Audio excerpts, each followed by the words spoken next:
It's Christmas time, and as we said earlier, Paul loves making money. That just to him is the best feeling in the world.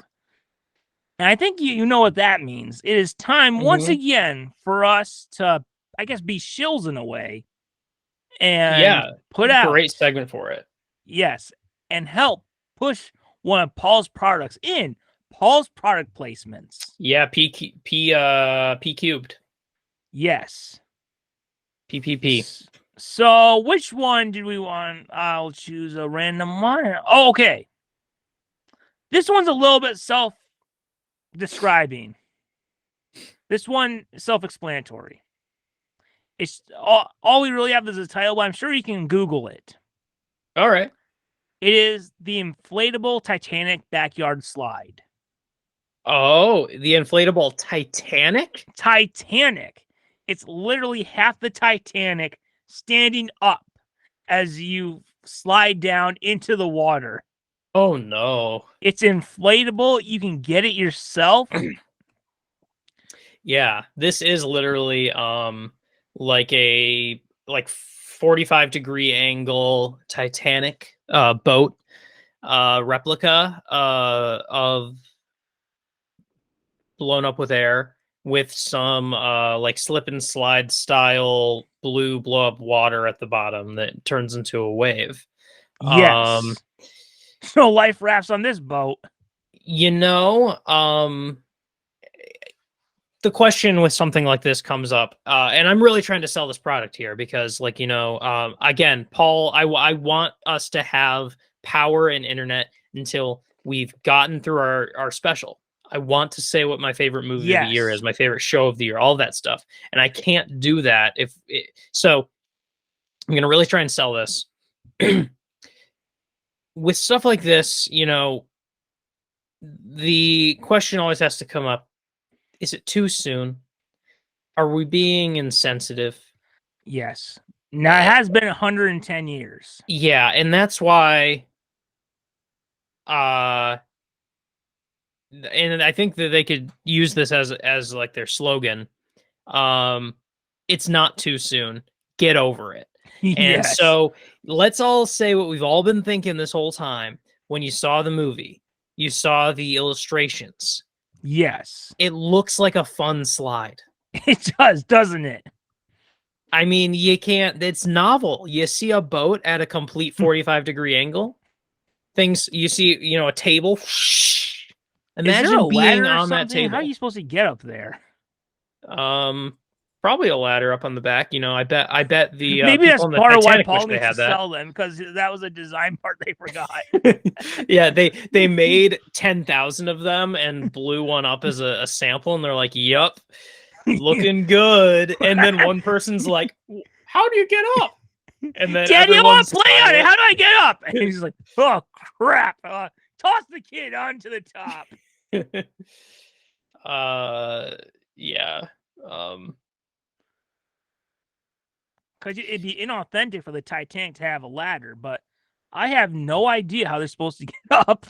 Yeah, I'm trying to see if there's another angle on it, but I don't know. I'm not seeing that. Anyway, I guess that's something they'll have to figure out. I don't see any way to get up there. No, but no, it's a good thing. It's a good thing because it's accurate, because why would a boat have a ladder on that? Exactly. In fact, that's part of the challenge. Kind of like Jack. Remember, he had to kind of jump and get his way onto that boat. In a way, that is itself is more fun than the actual slide. How do you get onto this sinking boat? Yeah, for sure. Yeah, it's kind of like one of those things where, like, you might come to find that the grind of trying to get up there is the fun of this thing. That you can imagine that you are trying to get away from the water. You're trying to climb your way up the boat. And then once you get to the top of it, you can say you're king of the world. Oh, exactly. So, you know what? This just reminds me of something. Before I get into what else this could be used for. Yeah. The last survivor of the Titanic. Let me try. She was She died like in 2010, I think.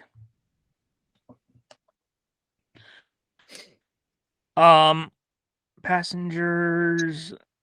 Let's see. I don't know. I think 2009. Okay. And if I remember right, she would go to. She was involved in documentaries and radio and television. Um she died in 2009. Okay, and she would be part of these Titanic interviews and stuff, these documentaries. But yeah, she was only 2 months old when the event actually happened. Oh, Should she have really been interviewed and all that? Because honestly, what is she really gonna say? yeah.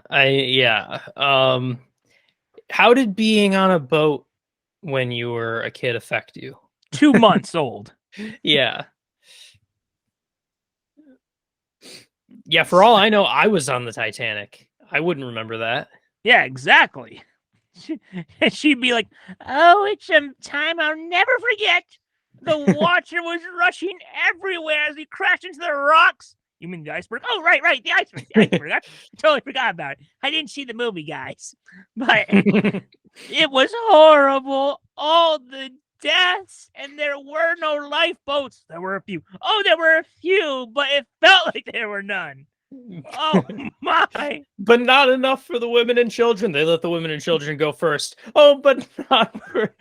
But the worst part was when we had to choose between if my father or our pet dog would go, and we would say, you know what? Mother can remarry, but when are we ever gonna finally get just the perfect golden retriever ever again? So we had to choose, and we chose the dog. It didn't help that a few weeks later he got some chocolate and it was all for nothing, but we got there. Yeah, survived the Titanic only to fall to some cocoa. Yes. So yeah, buy this thing. Yes, but besides just playing, because anyone can just play on it, is there anything it could be used for? And I would say one thing that pops into mind, partially because of the movie, is it could be used to help your kid with their violin lessons. Because if you remember in the movie, Oh yeah. they take their violins and they play that sad song as they Yeah. just are like, Jail Minute's been are playing with you tonight. Yeah, if you're training to be someone who on cruises or on passenger ships plays music and you want your best performance to be the one that happens when you're about to die in a cold lake as the boat sinks to the bottom, and like that's kind of your like final performance, and you want that to really you don't want to choke during that final performance, you know? Wouldn't that be embarrassing? Exactly. Like you saw the movie, they didn't choke. They didn't make a mistake. They played their songs. So to make that happen, you need to be able to practice a lot.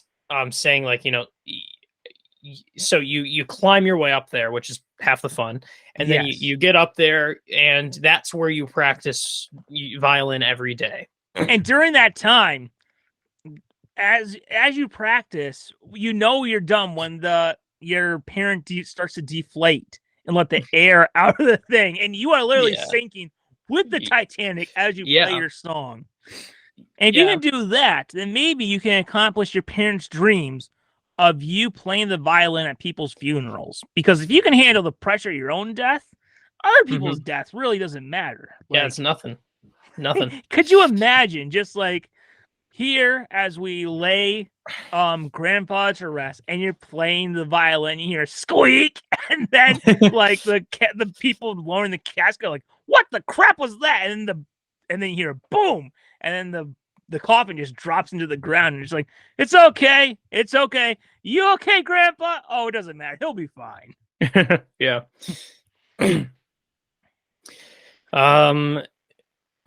Yeah, so I mean, for that niche of people who want to practice for that moment in their lives, it's a great product. Yes.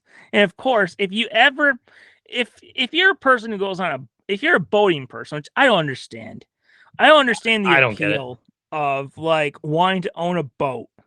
Just like, I'm going to go sailing. It's just, why? Just literally Google image the water, and that's all you really need. But if you really want to, like, if you ever have like a 3-year-old on a boat with you, like your kid, you just go out fishing and he one time tries to grab the wheel. You're like, oh, no, no, no, son. You know what happens if you try to grab the wheel? You sit him down, you tell him the stories of the Titanic, you have him play on that thing. It's like, that's all happened. Just so you know, we don't got any lifeboats on here either. You play with the wheel, we're going down just like in the Titanic. And guess what, kiddo? There are no doors for you to go on to survive. Yeah. So, I mean, I hope that does resonate with everyone. And I hope you buy it. Yes. I mean, we need it. It's a great product. Again, more fun to climb up than it is to and wait, isn't that kind of what they did in the movie? They start climbing up as it goes. I think so. Yes. Yeah, they sort of use some of the fixtures and stuff. So in a way, it's more screen accurate. Like you climb up just to go back down. Mm-hmm. Yes. Yeah. And honestly, if say like Disney wants to buy it as something to base their ideas for the future, that's right, because Titanic is a Disney movie now. Well, yeah, because was that Paramount? Well, the reason why I say that is because I think that Disney's next thing should be Titanic World. And the reason why I say that is because I think that they should ditch the like Avatar Land thing they're doing and choose a different James Cameron picture in its place. I think that they should. My pitch to Disney right now is Titanic Land, and it's an entire section of the park where you get to play on a. By the way, I did find out it's a Paramount movie, so. Yeah, but I mean, still, like they have a James Cameron property on their side. They can work. They can make a deal. Maybe it'll either go there at Universal. So why not? Mm-hmm. Or they could put it in one of their Disney water parks, like Blizzard Beach, which it's been 17 years since I went there. My feet still hurt of the thought going in there. Have you ever been to Blizzard Beach? I don't think so. It is like, I think it's because I hated it so much. But, I think my dad said, it's so you don't slip and fall. I'm just like, no, there's like ridges that like as you get in the water, it's like, it's not smooth. It's just like full of these. So every time you step, your feet hurt so much. That's right. Like the inside of the pool, the bottom of the pool has a little. Okay. And it hurts. God forbid if you fall. Oh my God. just like you might as well not even get up because your knee, it'll look like a scene from Jaws or something because it'll be like just blood just spilling out into the thing. Yeah.